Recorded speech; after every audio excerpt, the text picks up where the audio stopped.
Hello and welcome to another Horrotober reading, and this is another very exciting one as it is another flame tree writer and someone who I have just a few books from. But also when he recorded it, it was his birthday and he is sat reading it in his Christmas pyjamas. Extra special, and you don't get that on every channel, so you're welcome. So yes, today it is a short reading from The Raven by the amazing, wonderful Jonathan Janz, so I know everybody is going to really enjoy it. I actually gave The Raven my highest praise of Book of the Year for 2020 so far, so make sure that you go back and have a look at that video as well. Also, just quickly while you've got me, before I put you on to Jonathan, has everybody got their ticket for this Flame Tree Live and Spooky, because it's their spooky carnival tomorrow, and if you haven't got a ticket you're not getting in. So make sure, I will put links down below for all of these things that are going to be happening, but there's going to be live readings, there's going to be panels, there's going to be discussions with lots of the Flame Tree writers, and Don Doria is going to be doing something as well. So it is going to be on Facebook and YouTube, and just make sure that you tune in because it's going to be fantastic. And now over to Jonathan. Thank you. Hello there. Well, this is not normally how I am on these videos, but this is my birthday, and so my wife just got me some Charlie Brown Christmas pajamas, which I'm wearing, and she also got me a Cubs hat right here, new, because my other 4 Cubs hats have no more blue. They're just like bleached to this non-color from so much wear and tear. So, new Cubs hat, new Peanuts pajamas, and a quick reading from The Raven. So, here we go. The basic situation is this. I look really weird, and I'm also sitting up here in bed reading this, just so I can find a quiet part of the house. Yeah. You got more than you bargained for with this. Thank you, Janine, by the way. I appreciate the opportunity to read part of my book. So here's the situation. Des, my main character, is trying to find the woman that he loves, and the man who took her is this ruthless flesh peddler named Keaton. And this is like in this post-apocalyptic world where most of the world has been murdered by the others who have turned into monsters. So if you want to learn more about how all that happens, then maybe you'll read the description or maybe you'll buy the book or whatever. But here is a scene where Des goes to Keaton's house looking for Keaton, and he runs into somebody else. Here we go. Chapter 18, Remembering Emma Russell. The woman, who was maybe 40, squinted into the light and drew her daughter closer. "Don't shoot!" Des shifted the beam to the girl. She was blonde, willowy, and appeared to be 15 or 16. "Don't look at her," the mother said, squeezing her daughter tighter. Des aimed the beam at the mother's midsection so as not to blind her. "Who are you?" the mother demanded. Des had no idea how to respond. "The guy who came to kill your husband?" The woman screwed up her eyes, no doubt attempting to make out Des's face above the glare, and when she spoke again, her voice was threatening. "You know whose house this is?" Des swallowed.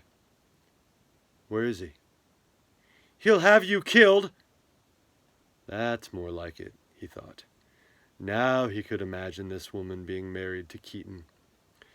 She'd be attractive if not for the haughty callousness in her face.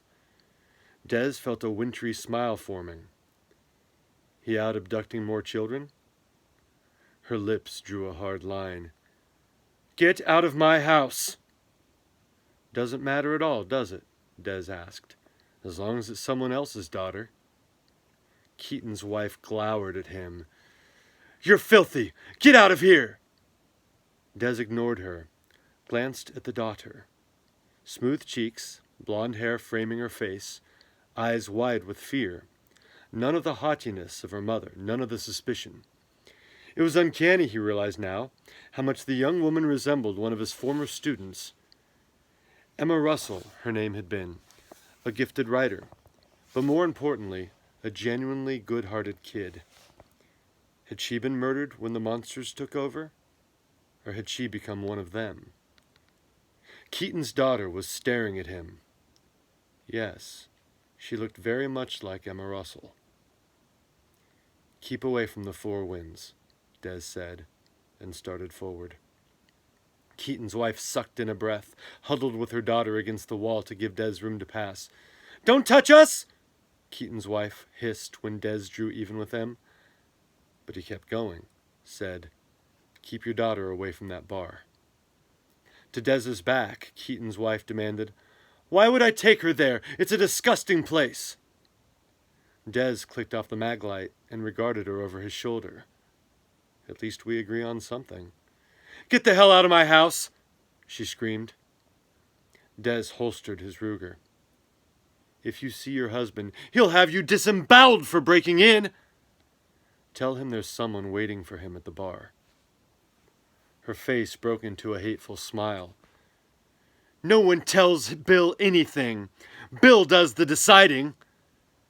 Des appraised her. "Sometimes I think the surviving latents are worse than the rest." And a latent is somebody without any special powers like Des.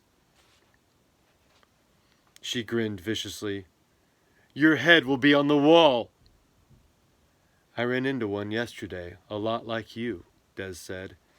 "He was a Judas cow, led innocent people to their deaths." "I'll laugh while he tortures you," she said, spittle flying from her lips.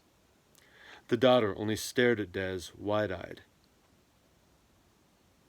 "I suspect you're not as hands-on," Des said to the mother. "You don't go out and endanger yourself. Maybe you handle the finances." She raised her chin primly. "I'm not part of the business." "Sure as hell benefit from it, though, don't you? You can move about freely. Everyone's so scared of Keaton, they leave you alone." Mania glinted in her eyes. "They're right to be scared." "But what kind of message are you sending to your daughter?" "What are you—" "That it's okay to profit from murder?" Her mouth fell open. "How dare you?" "There have always been people like you," Des said, teeth bared. "The tyrants. They're depraved, of course. But there are also the hangers-on, who sit around and enjoy the fruits of the depravity." The daughter had begun to cry. No callous veneer there. Maybe there was still hope for her. "You're a monster!" Keaton's wife shrieked. Des looked at the daughter. "Monster? You hear your mom?" "Get out!" Keaton's wife screamed, fists shaking. "Get out of my house!" But Des was already making his way through the living room. He stepped a little faster once he turned the corner. Keaton's wife was just the type to shoot someone in the back, and he had no doubt she had a firearm close by. And soon he was stepping through the screen door and hurrying across the yard toward the forest. All right. So in the scene after that, that's when Des finally gets to the bar and confronts Keaton. And to read that, hopefully you'll buy the book. So, thank you again, Janine, for allowing me to read for you and your viewers. And even though I'm wearing my new birthday ensemble, which I realize is quite ridiculous, but I'm comfortable, and that's really what matters, isn't it? So, have a beautiful night. Happy Halloween, everybody. Talk to y'all soon.